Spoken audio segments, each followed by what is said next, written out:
Today to introduce our next speaker, Dr. Frances Henry, Professor Emerita at York University. Dr. Henry is one of Canada's leading experts in the study of racism and anti-racism. Since the mid-1970s, when she published the first study of attitudes towards people of color, she has consistently pioneered research in this field. Her books include The Color of Democracy, Racism in Canadian Society, and Racism in the Canadian University, Demanding Social Justice, Inclusion, and Equity. Other co-authored books include Racial Profiling, Challenging the Myth of a Few Bad Apples, I love that title, and Discourses of Racial Bias in the Canadian English Language Press, and Challenging Racism in the Arts, Case Studies of Controversy and Conflict. As part of her specialization in Caribbean anthropology, Dr. Henry has also published the only book on Caribbean communities in Canada entitled The Caribbean Diaspora in Toronto, Learning to Live with Racism. Dr. Henry has now retired from York University, but as evidenced by the brilliant research that she will present today and her participation in this conference, she continues an active research and writing career, and we're very thankful for her visit to Western today. And with that, I'd like you to help me in welcoming Dr. Frances Henry to speak to us about racialization, gender, and the academy.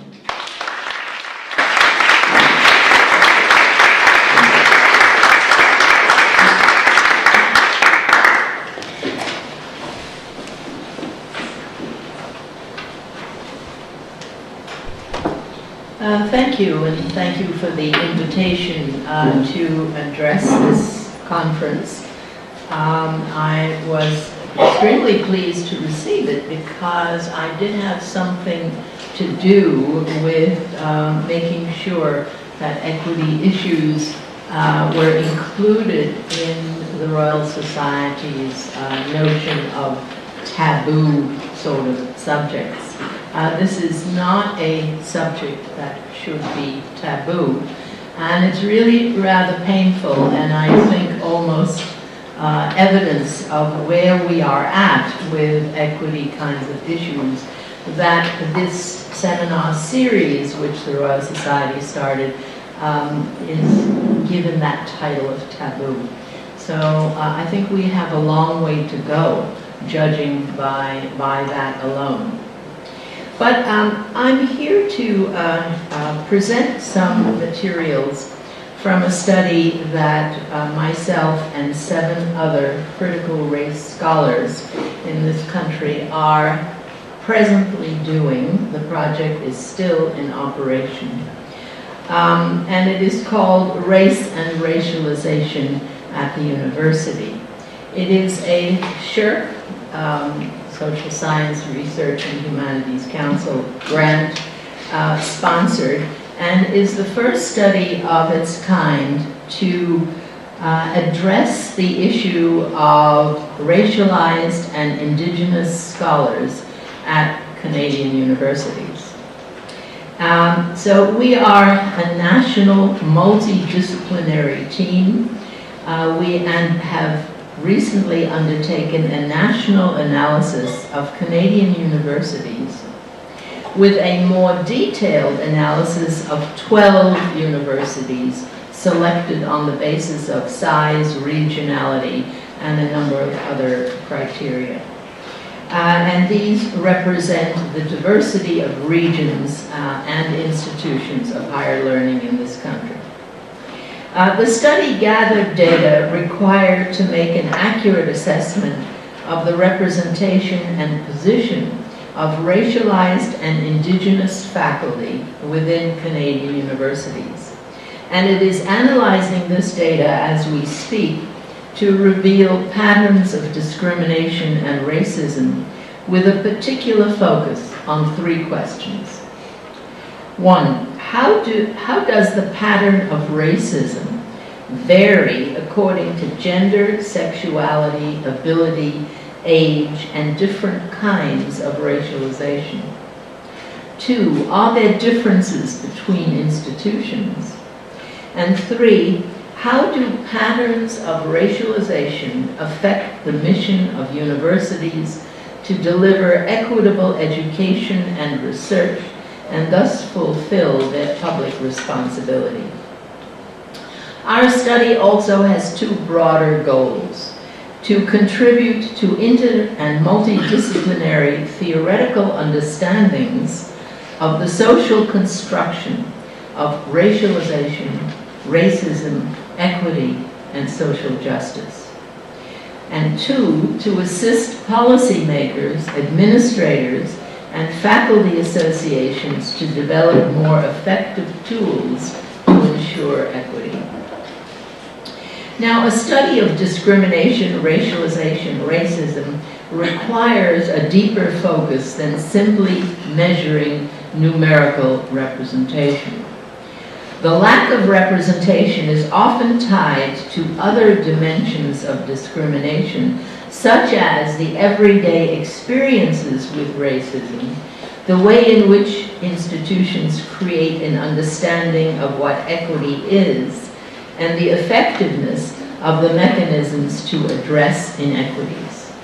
Therefore, we are examining the multiple and interrelated ways in which racism and racialization take place by analyzing data on 1, representation, hiring, tenure, and promotion practices, 2, attitudes and practices of administration, including the barriers to access and equity, mechanisms for inclusion, what have universities put in place to ensure inclusion, and discourses, or the social construction of knowledge about equity and the use of discourses by the academy in informing practice.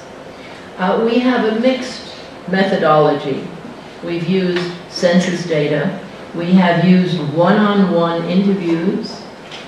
We have done textual and discursive analysis of the documents and mission statements that are on the websites of Canadian universities.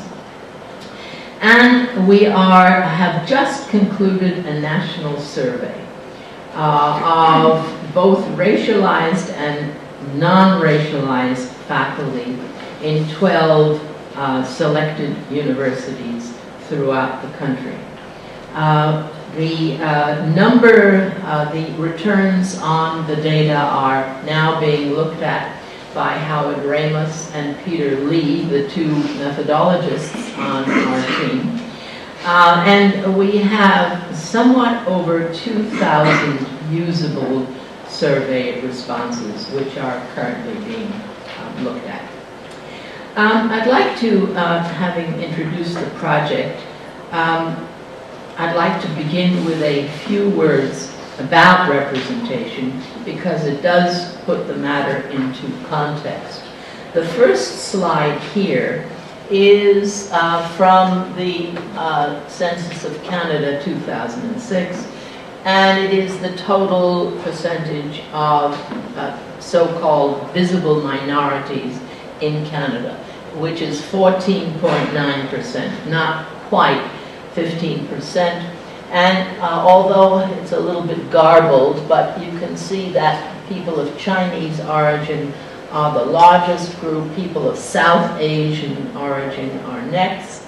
Arab are down at the bottom at 12.2, blacks, West Asians, and then the smaller ethnicities that make up what the Government of Canada still insists on calling visible minorities.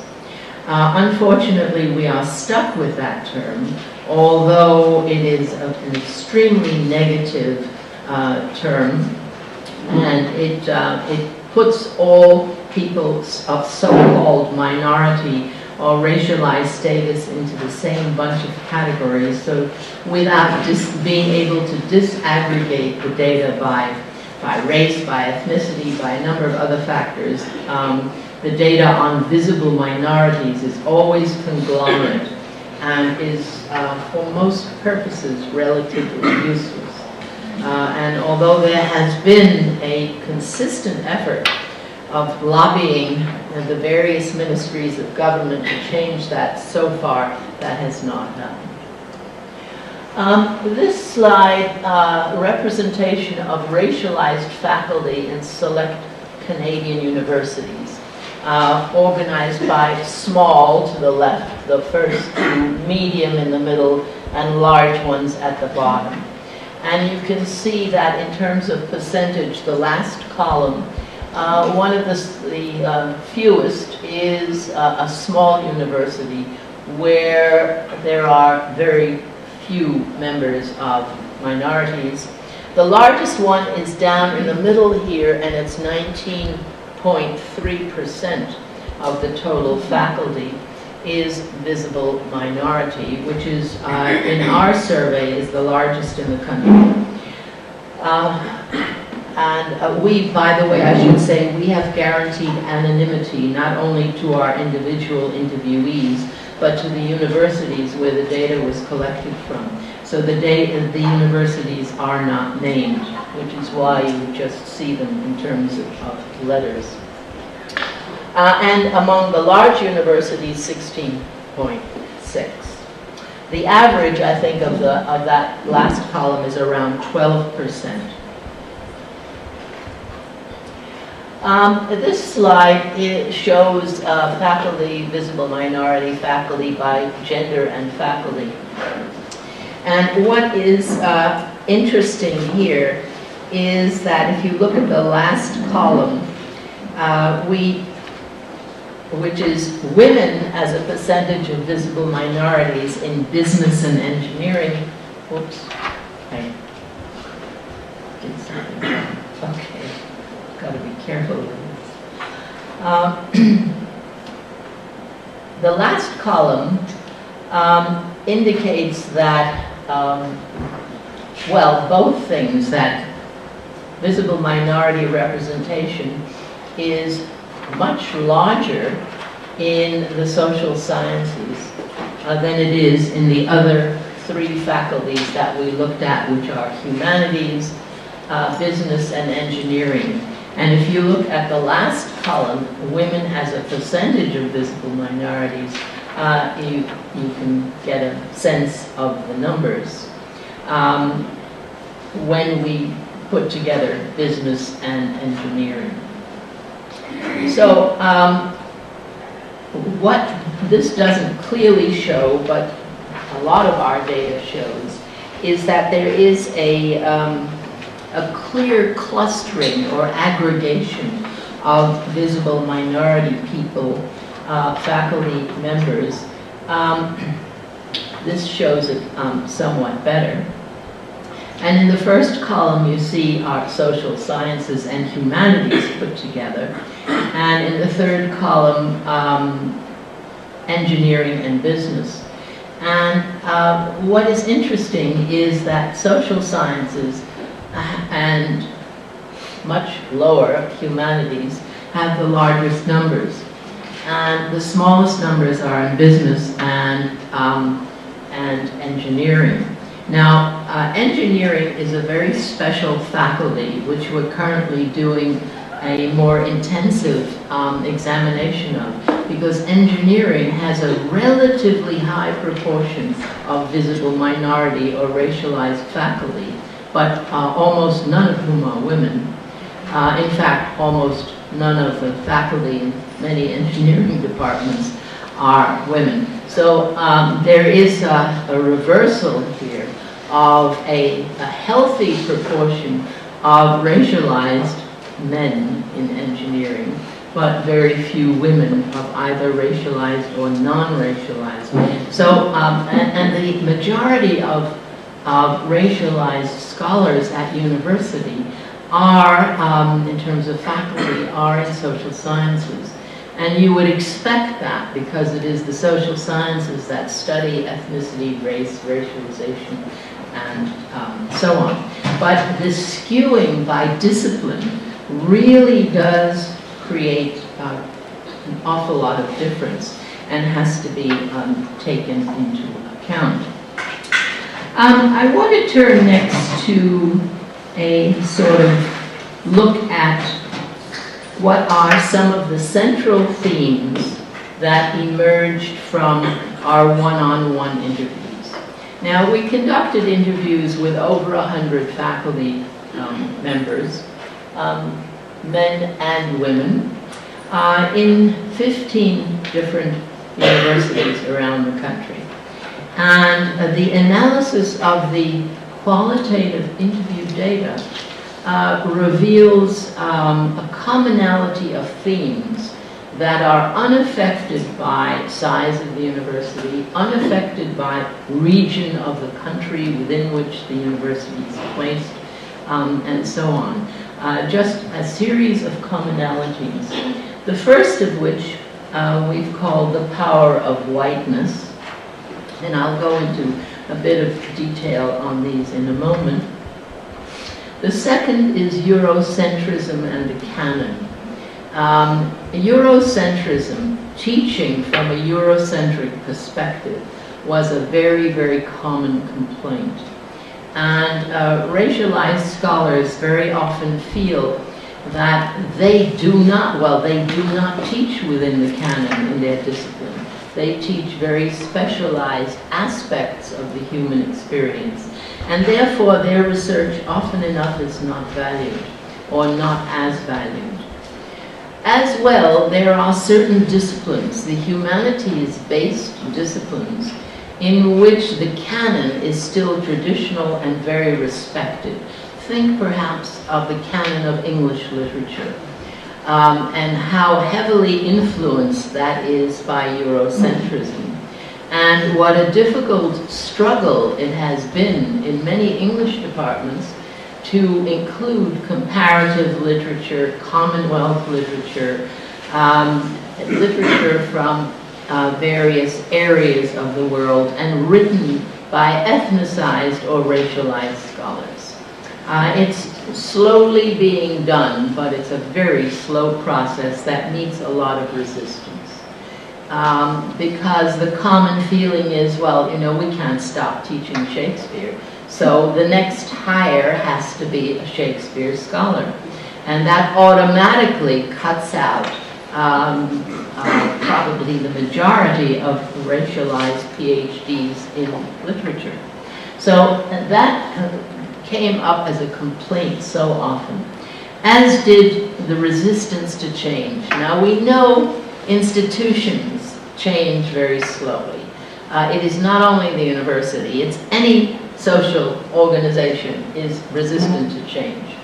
But at the university, because the university is such a special place, and it is a special place for the people who live and work in it. Yet, when you see these old kind of patterns of resisting what really is good for knowledge and good for students, it becomes very, very hard to take. Tokenism came up over and over and over again, because a lot of racialized faculty fear that they are treated as tokens, that they are not taken seriously, that their research and writing is not taken as seriously, and that they are there as tokenistic sort of measures of employment equity. And this sort of notion, of course, is damaging not only to the way in which people are perceived, but it is damaging to themselves and their self-image. The lack of representation, the numbers still are relatively small in terms of racialized scholars. But the numbers of indigenous faculty are a disaster. They are probably as low can get. We are having some difficulty already in the survey because some of the comments made in the survey identify people, and they will be well known because the numbers are so small. We interviewed 23 indigenous faculty. They are and will remain anonymous. As well, some of their particular stories have had to be changed, because if we were to publish some of these personal experiences, they would also be identifiable. In other words, the networks are that small. And the position of Indigenous faculty in major universities is very precarious. They are small in number, they are spread sometimes in a number of departments. Very few universities have Native studies, Indigenous studies, Aboriginal studies. It goes through a variety of names. Very few of them do. And what Indigenous faculty are calling for are an increase in the numbers of such departments, but that means obviously resources, which most universities don't have. So instead, there is pressure being put on the more mainstream faculties and departments. History, for example, political science, to double and redouble their efforts to recruit Indigenous faculty. Very often, even people who are in Indigenous faculties and departments feel stressed and marginalized from the rest of the university. They're usually small and under-resourced, but then so is everybody else. But they feel that they are not at the mainstream of decision-making and that their voices are rarely heard. In addition, there has been difficulty in recruiting students to take courses in Indigenous studies departments, largely because they feel it's irrelevant to their education, and secondly, because there doesn't seem to be enough interest. And the universities that have Indigenous studies programs have had difficulty in assigning Indigenous courses as compulsory at the undergraduate level. The Indigenous scholars that we interviewed were very, very stressed people. I would say extremely alienated people who kept doubting themselves. They doubted their role at the university. They wondered if they had made the right career choice, simply because what they stand for ideologically and the research that they do does not follow anybody's canon but their own. And their own ideology is dismissed by the mainstream academy. So what we have found is that of the two groups, the Indigenous representation and the Indigenous scholars have the most degree of stress, of alienation, or whatever you'd like to call it. There is a lot of complaining about senior management, which again you would expect, because again the numbers of racialized, and don't even speak of Indigenous people, who are have positions in management, in senior management, are infinitesimal. And it's also interesting that the few who become deans, say, or who become vice presidents or vice principals, they're very often not of the major decision-making kinds of jobs in senior management. You know, they represent students or student affairs, and of course we all know how low on the hierarchy students are. So complaints against the lack of representation on senior management is a major difficulty. There are inadequate policies, approaches, models of change.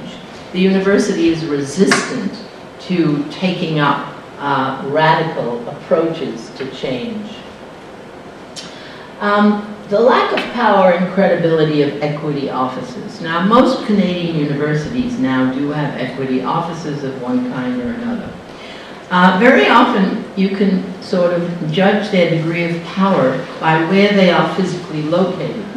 You have a great deal of difficulty if you're a newcomer to a faculty and you're looking for the equity office. Well, it's down the corridor, you turn left, you turn around, you turn yourself upside down before you have found a little hole in the corner that belongs to the equity office. So essentially, they are seen largely as a nuisance kind of office.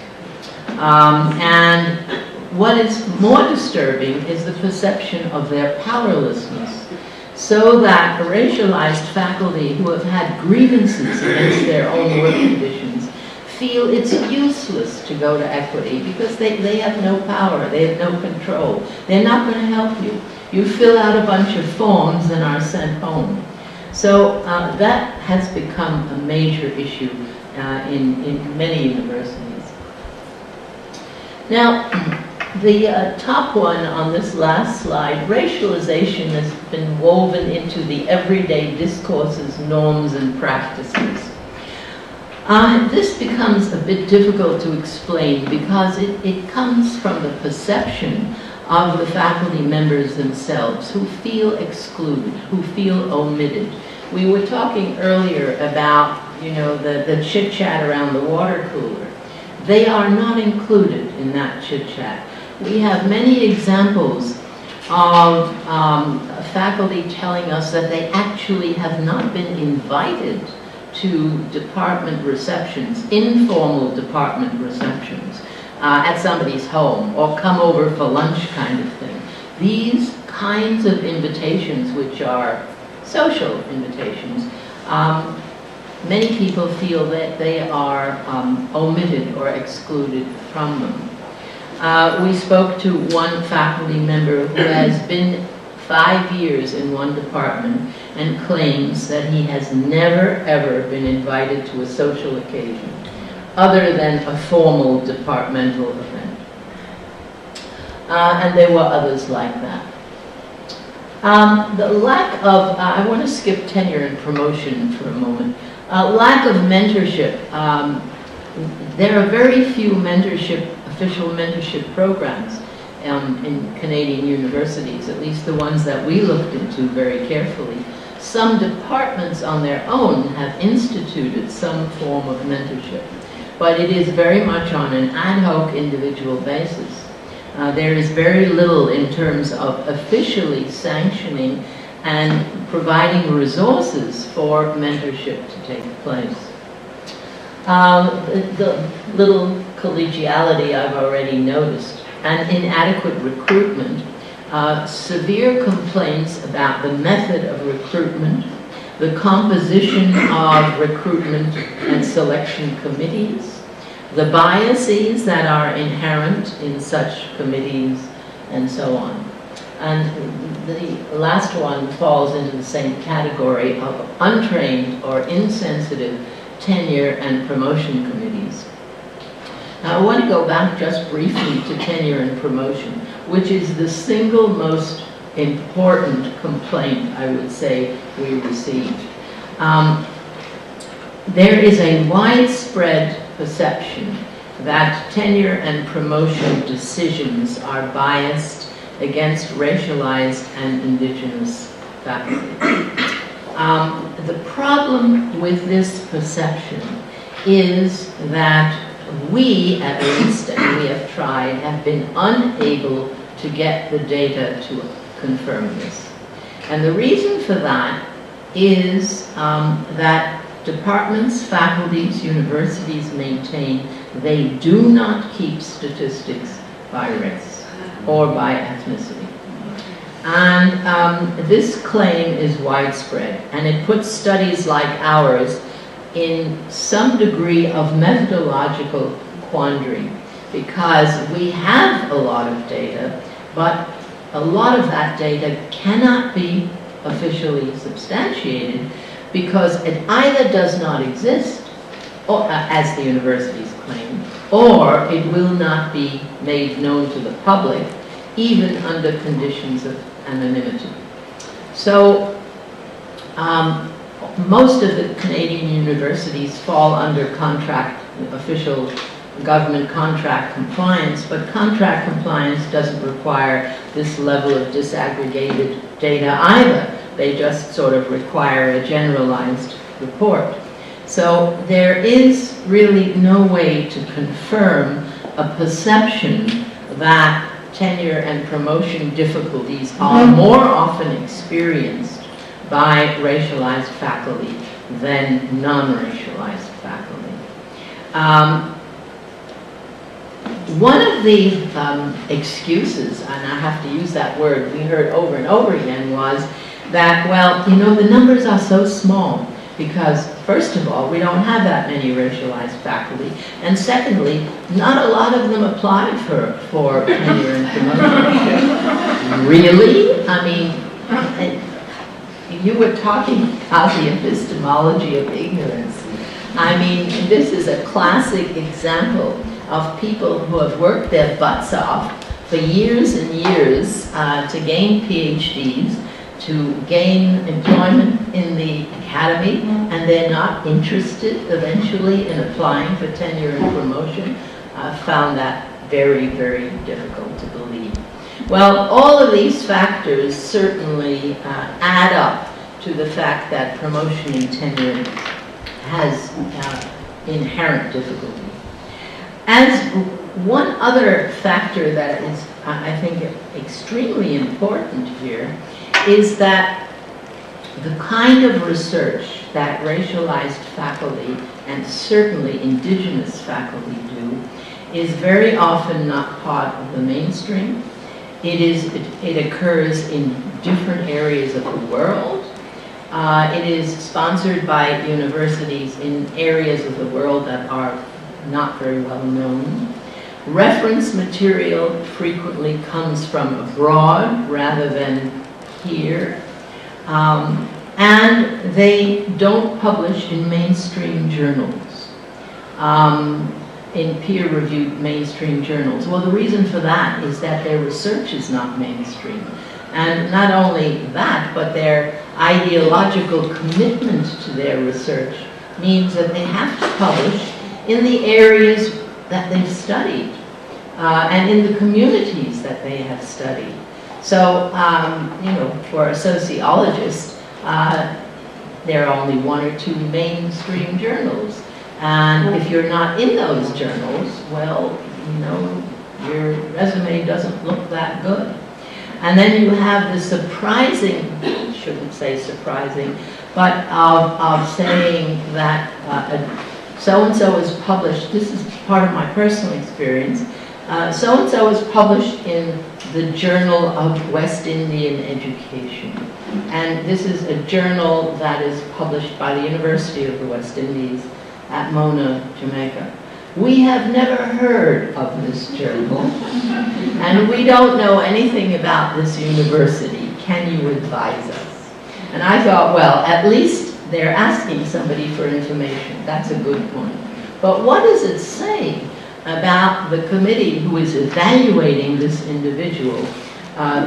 This was for a tenure application.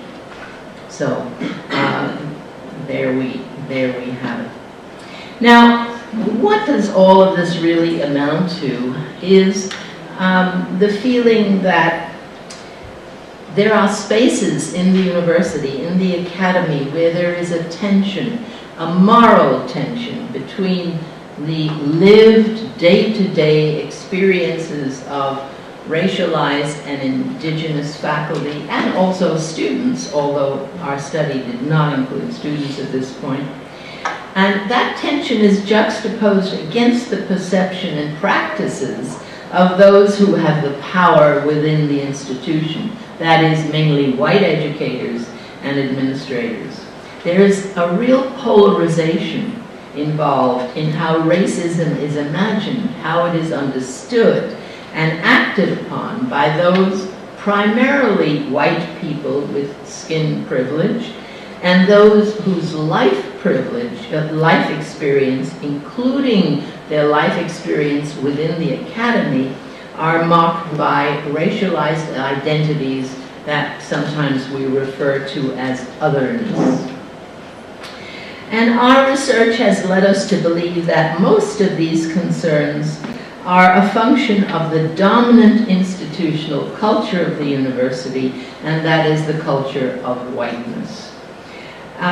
Overriding all their specific concerns, many Indigenous and faculty of color commonly feel detached, alienated, and marginalized from the dominant, largely male, white culture that defines the university.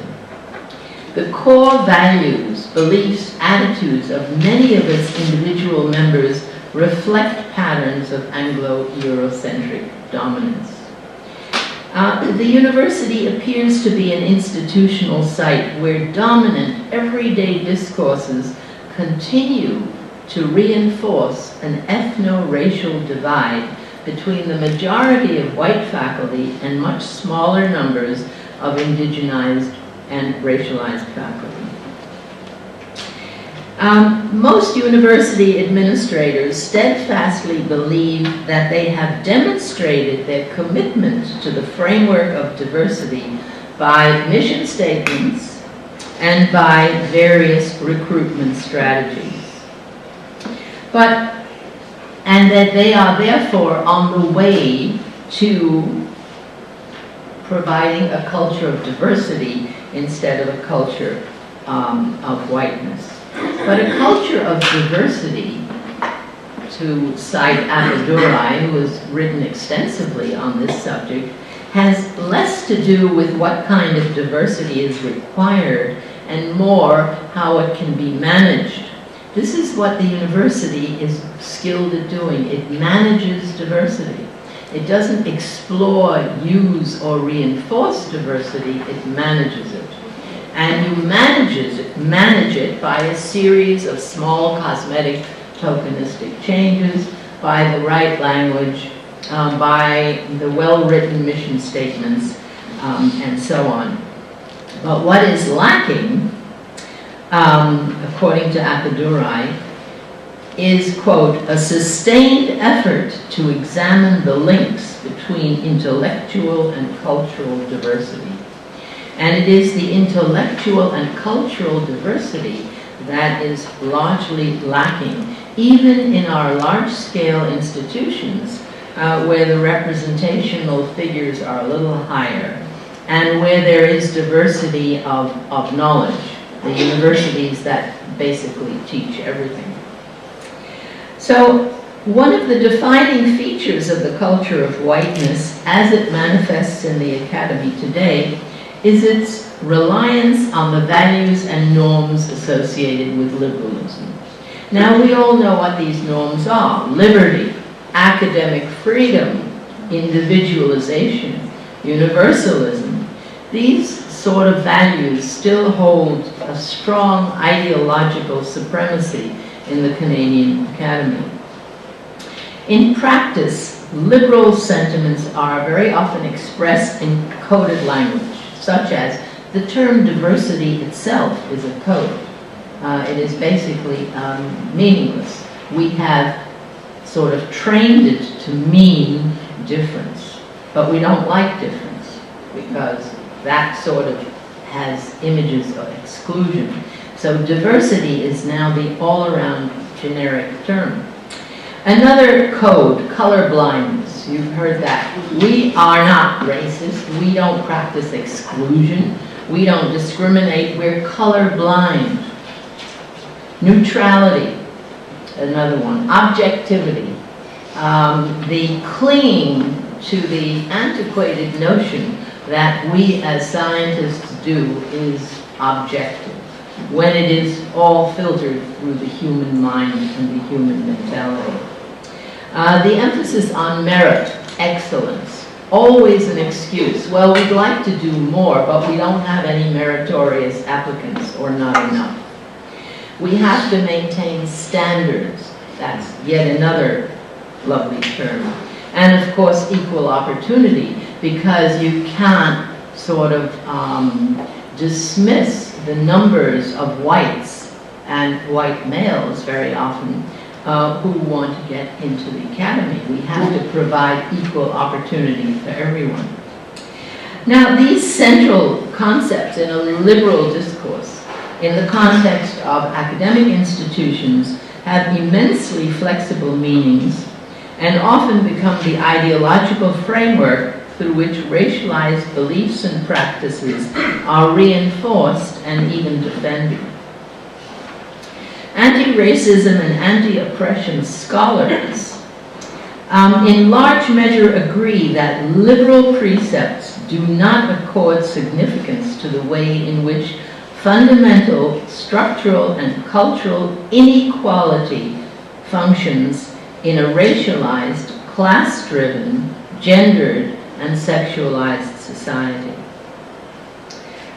For example, it is often assumed that individual benefits and opportunities cannot be linked to ascribed personal or group characteristics such as race, sex, class, ethnicity, and thus such opportunities can only be distributed according to individual merit and personal achievement.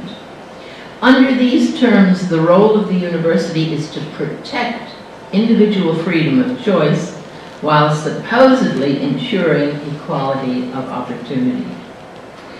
Racialized and indigenous people who experience what they believe to be structural or systemic discrimination are perceived by those who support formal equality as being hostile to academic values, ideals, and practices. Within the mainstream culture of whiteness, complaints by equity seekers are seen as destructive and dangerous to the academic enterprise, which is based upon merit and excellence. In the hostile climate of whiteness, the discourses of democratic racism are employed, and some of these are outlined in some of my earlier writings, so I won't go into these, but almost every discourse which defines the category of otherness is included in the academy. In other words, the academy is really no different from any other institutional organization. And what has become really so sad for people who are involved and working in a university is that they thought naively that the university was exempt from these overriding cultural values, that it is within the democratic university, with its emphasis on knowledge and knowledge acquisition and the betterment of the human condition and all those good things that we ascribe to the university, they thought they would find that within it. Instead, they find that they have been othered, marginalized, and treated as being different. And this, of course, has had disastrous influences in a number of individual cases, incidents of illness, physical illness, mental illness, breakdowns, unbelievable stress, all of these factors which should not accompany an equitable place of employment. Now, how can some of these issues related to the culture of whiteness be dissembled? This is a very difficult proposition. I mean, efforts have been made, recruitment efforts have been made, training and training sessions have been put into place. There is a degree of support for greater representation and greater sociability, collegiality, all of the good things. I mean, it is not to say that these things are dead. They're not. And some universities have done better at providing a good employment situation for racialized and indigenous people, and others have not been so useful or successful. The kind of program that Dr. Fair outlined could, in theory, with some major changes, be very useful to do in a Canadian university. But where on earth are we going to get $3 million, or with inflation it'll be, what, $5 million by now, to try to systemically change an institution like a university. I personally think that is very doubtful. And not only that, I think the objective of the change to equalize the university is really not a very attractive kind of grant proposition that any granting organization in Canada is likely to accept. And I don't have time to go into the reasons why, but certainly one reason is that as far as political policy makers and legislators are concerned, as well as the general public, racism as we understand it and systemic discrimination do not exist in our country. And where it does exist is in very small, historically maligned pockets of communities. But we are not racist, and we promote our doctrine and our legislation of multiculturalism widely throughout the world. So, and then to add to that, that we are trying to eliminate racism at a university, good Lord, we know our universities are not racist, else they wouldn't be universities. Yes, that's where we're at. So I personally have high regard for the administrators and the allies to the cause who work very hard in every university. And some of them, in fact, are racialized and indigenous faculty members themselves who are taking great risks to the success of their own professional careers by going out on a limb and fighting for these kinds of equity measures. The large majority of the allies, however, are white faculty, and there are significant numbers of white faculty who have promoted and encouraged universities to change policies in order to create a more equitable and diverse environment for all of its faculty and, of course, all of its students. I have enormous admiration for these people because unless they are tenured and already of high rank, they will be known as troublemakers, and their applications for higher levels will be seriously jeopardized. Yet many of them are absolutely committed to making the university a better place. And I think your presence here today and the organizers of the willingness for the organizers to accept this topic gives some evidence of these desirable changes. So the scenario is not all bad, but we do need to recognize that there are still innumerable exclusionary barriers to racialized and indigenous members of the Academy. Lastly, a bit of self-promotion. The results of our study, the preliminary results of our study, were published in Canadian Ethnic Studies, special issue, volume 44, May 2013. So if you are interested in reading more of the preliminary findings of this study, which includes, many of the issues that I've underscored today, they are already in preliminary form available in this special issue of Canadian Ethnic Studies. Do you want to get a close-up of it? Thank you very much.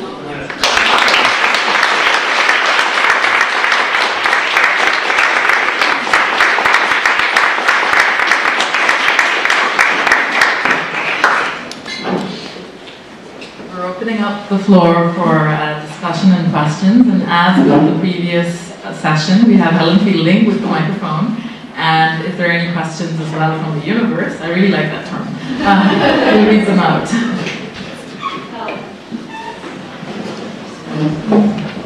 Hi, thanks so much for that. That was fantastic. I want to ask a question about, and it's related to the way that the discourse of visible minorities, reifies race again and again as a real predictive category. It has to do with the way we make hires in academia. And to misquote Judith Butler for a moment, we expect people of color, visible minorities, to stand under the sign of race in our departments, which is why they are so often outside the mainstream. I was talking to a fellowship candidate in the US yesterday who was an African American woman who studies US politics, and she studies white guys. And so when she applies for diversity fellowships, her work isn't black enough. She's been told this by hiring committees. But when she applies for those jobs teaching the history of white guys, she is clearly not white enough for those hiring committees. So I wonder if you can say something about the way that this very clear theme about not just faculty of color, but the research that they do being outside of the mainstream is something that's produced structurally within the university. Yes, I think that's a very interesting point. I've heard of cases that are quite similar. But generally speaking, if you look at the research output of racialized and indigenous scholars, generally their research is on issues related to ethnicity, race, and Aboriginality. There are exceptions, and I haven't heard of anybody being denied a job or being turned down on the basis of that. But I'm sure it happens. But I don't think it happens with a lot of times here. Much more likely in the US because the numbers are just so much larger. And I've also had experience with PhD students, racialized PhD students, who do not want to do a dissertation on a race-related issue. For that very reason, because they live it every day, and they want to get out of it in order to explore another reality. And I think that should be encouraged with the proviso, as you've indicated, that you may not be looked upon as a desirable job applicant, you know, if you don't. So it is then up to individuals. It's a personal decision of whether you want to do that or do something that more relates to your own experience. I've also heard it said, it didn't come up that often, but I certainly have heard it said, that that racialized students can't really study objectively the forces, peoples, and institutions of their oppression. So, you know, almost in either way you're caught in a bind. But generally speaking, I don't think that happens as much here. That's a good one.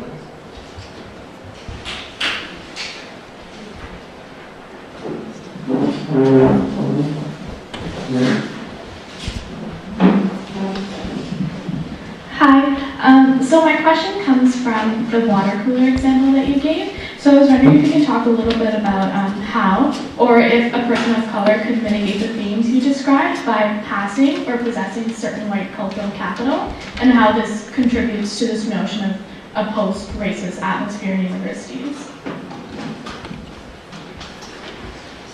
Yeah, I think that's a very interesting question as well. Certainly, the issue of passing comes up very often in the indigenous community because many indigenous persons are visibly white, and so that they can pass, and some of them, of course, do. Indigenous people feel, on the whole, that that's of great harm to their community.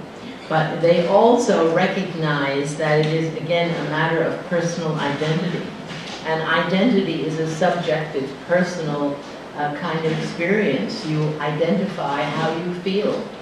And in this case, how you look and how you can pass. One of the concerns at university level, when we were looking for data, particularly numerical data, one of the things that the university officials, some of them told us, well, we can't even put a number on the Indigenous faculty because we know we have a lot of them who pass, who do not identify as Indigenous. So it does become an issue.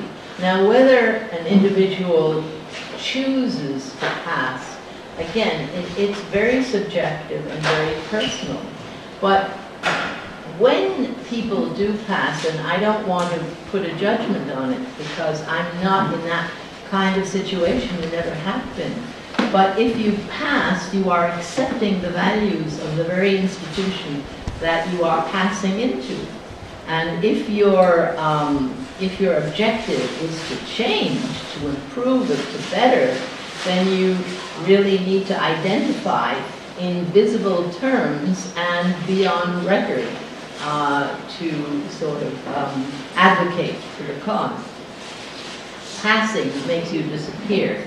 I've also talked to a number of people who have passed, and by the way, whose interview material is not used in our study, precisely for confidentiality reasons, but who have said that they live under constant fear, threat, and tension that they're going to be found out. And that if they had, there were two in particular, one was already an older person who said if he was younger, at a younger period in his life, he would not have made this decision because it has caused him nothing but stress and anxiety. So I don't see that as a way of deconstructing discrimination at a university.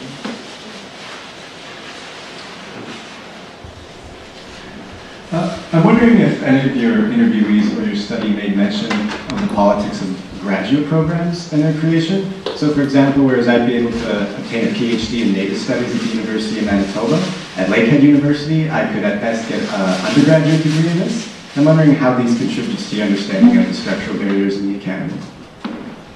Well, I think it's of extreme importance because it means that students have limited choice as to where they can do a PhD in the discipline that they want to do.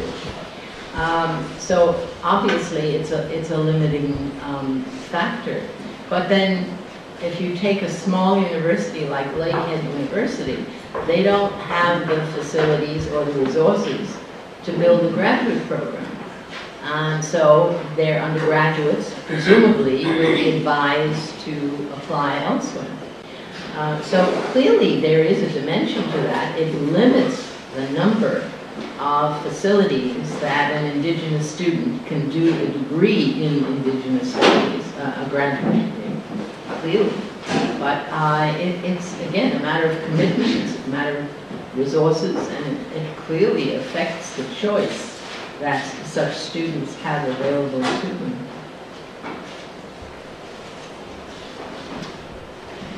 Hi, thanks again for your talk. I'm a geographer and I think about things spatially, and I wondered if in your interviews that had come up in the sense that some people feel excluded from the kinds of spaces, not just from the lunch to somebody else's home, but for example from a faculty club or lounge or a whatever graduate club. I know, speaking from my experience here, I don't find the graduate club at Western a very female-friendly place, not least because it's so damn noisy that nobody can hear me speak. And I wondered if people of either colour or gender or other bases of marginalisation had brought that up in the interviews, that the physical space and design of universities is exclusionary. The one case that came up very clearly is I'm trying to think of ways to not mention it. If I mention it, you probably know where it is, but there is an Indigenous department, a fully fledged Indigenous department at one of the Western universities. They are located away from the main campus on a side street in a very old building, which is run down. And they have for years tried to get resources to have some repainting and what have you done without success. But the university involved prides itself on having a full range Indigenous studies department. But there, I mean, again, you have to have directions or a GPS to find them spatially. And they're in an old moldy building. So that, I think, is certainly an example. The other way that space has come up as an issue, again, is with respect to Indigenous studies of rituals that want to be performed and occasionally cannot be due to fire regulations or building code restrictions and the like.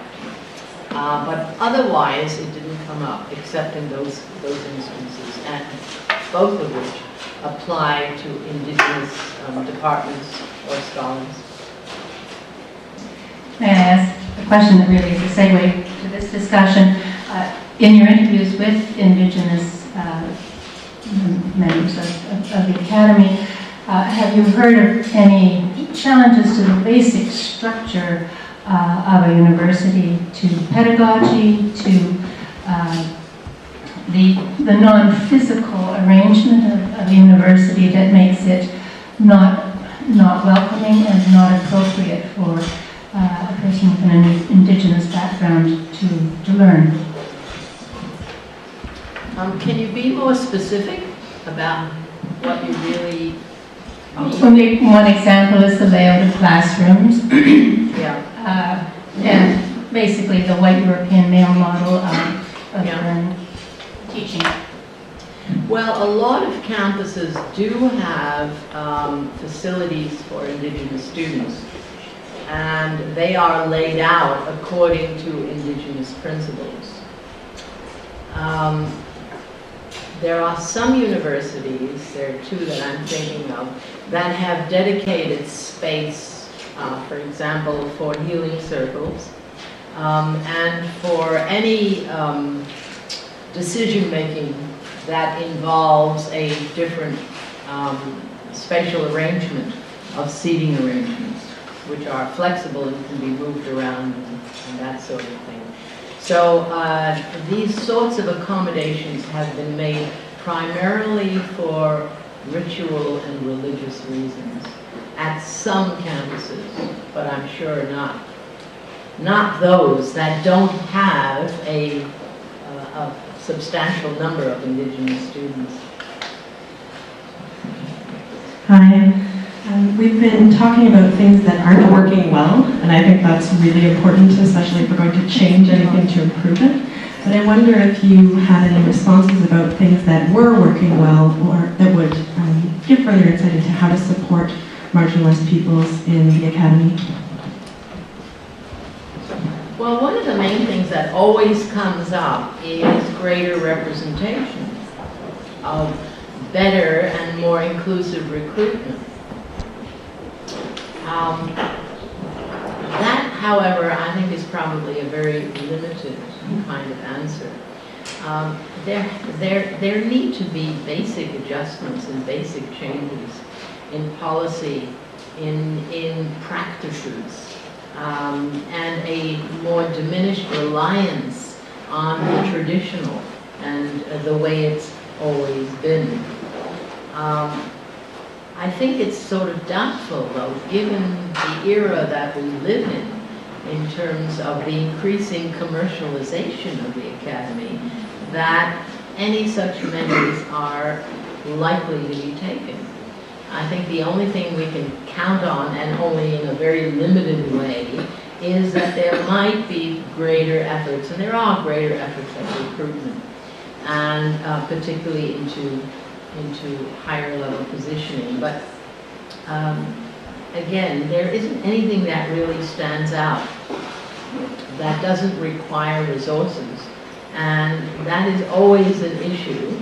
And as well, universities really are going for commerce, for business, for making money, for bringing in as many rich bodies as they can. And the irony, the irony of the federal government, including the Prime Minister's mission to a number of areas of the world, India and China primarily, to recruit international students. And the reason for that is because they have money and they can charge higher tuition fees and so on and so on. At the very time that the very campuses these students are being recruited to are awash with complaints of discrimination against racialized students. The irony is really, is very intense. Thank you for that brilliant talk. I had a question regarding, I saw one of your themes in those interviews was Eurocentrism and the canons. So from the preliminary findings, what did you see? Like, have there been any changes? And if there have been changes, which are the disciplines which have been more upfront or proactive in making things less Eurocentric, especially how they are treating the canons and bringing in more non-canons and all that? It's very difficult to say because our sample by department is not really large enough to do that. But instances that have come up, although they're individual cases, are history departments in at least 3 or 4 instances that I can recall, who have made a great effort to have Aboriginal history and an Aboriginal or Indigenous Aboriginal scholar recruited to the university. That is one example. There's also at least a number of departments of English that I know that are trying to sort of set up a position or bring their next available position in line with non-traditional literature. But then the applicant pool is generally fairly small. And in one case that I know of, in an English department, they managed to sort of have a position for a category of non-traditional, non-Western literature. And they decided that their applicants, none of them were good enough to hire them. And that was a decision taken by the department. It was highly criticized by other members of the racialized community in that university. But, you know, a lot of this is confidential, as you know, so you don't know what really happened. But I do know that history, English, and geography are 3 instances that have tried very hard to recruit outside their tradition. Can I ask, what's the state of sociology? Because I am feeling sociology. Sociology, on the whole, I think has a pretty good record because they have a wide applicant pool to choose from, because there are a lot of qualified PhD graduates in sociology, and there are also a lot of contractually limited appointees in sociology at universities around the country who can, you know, who would be glad of a permanent job. So sociology, by nature, who's very disciplined, has a good record compared to others. Yes, sir. Yeah. Hi, Dr. Henry. I'm bringing it back to the passing idea, because invisible minorities is also a segment of the population, and even in my experience, which is different from racialized experience, I'm an invisible minority, being that I'm a woman and I look like I'm not, and I'm a transgender person, sort of. So it bothered me very much to hear you saying that if I'm not going to say who I am, and I'd have to literally say who I am at every turn in order to be recognized as something that I'm not what I look like how taxing that would be for example, an Indigenous person who wasn't outwardly Indigenous and in their look, and they didn't want to wear the old-fashioned things that they don't consider to be part of their culture anymore. It's like, what kind of a position they're put in. I don't want to be upholding the current values by not saying who I am. And I also understand that while there are problems in being visible, there are also some kind of comforts involved in being visible, because you can have people who are like-minded come to you instead of just being alone all the time. I want you to say more about it and try and... Well, I'm afraid I'm really not qualified to say anything more than I have said, but the only comment I would make is that when it comes to an Indigenous person passing, I'm not sure that I think the person makes a choice as to when to identify and when not. And from the university administrator's point of view, it was said as a criticism for not filling out an ethnic form identifying the individual as Indigenous. So there isn't any need to always identify. There may just be a need to identify some of the time, which I imagine happens. But further than that, I think this is such a personal, private, and subjective experience that I really can't comment on it.